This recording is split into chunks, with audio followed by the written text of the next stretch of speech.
10th class trigonometry chapter number 2, जिसके लिए फॉर्मूले जो आवश्यक हैं उसे मैं मात्र 2 मिनट के अंदर आपको समझाने वाला हूँ।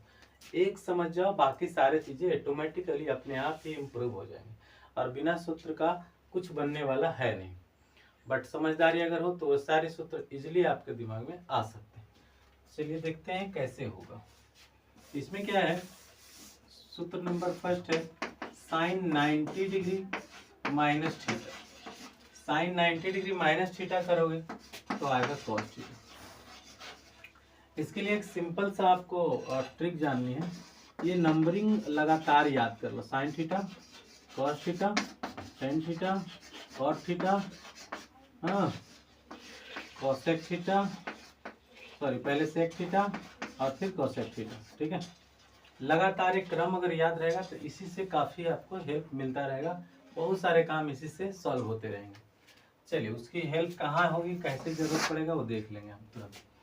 Sign 90 degree minus theta cos theta, और फिर इसी को इधर लाओ तो कॉस 90 डिग्री माइनस थीटा, तो इसको जस्ट उधर करो साइन थीटा। इट मीन्स 90 में से थीटा घटाओ। थीटा का मतलब कोई angle, 10 degree, 20 degree, 50 degree, 60 degree, 70 degree, 80 degree, 90 degree, 100 degree, कुछ भी हो सकता है। बस इतना ही मोटा मोटा समझ लो कि 90 में से यहाँ घटाएंगे तो ऐसा अगर एंगल वैल्यू हम दे रहे हैं तो वो उस केस में हमारा क्या वैल्यू आएगा, कॉस थीटा। और अगर कॉस 90 डिग्री माइनस थीटा करेंगे तो क्या आएगा, साइन थीटा। तो देखो साइन कॉस हुआ ना, यहाँ सेट कर गया इजिली।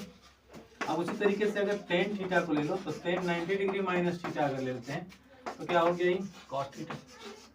अगर उसी को जस्ट अपोजिट ले लो, कॉट 90 डिग्री माइनस थीटा ले लें तो क्या आएगा, टेन थीटा।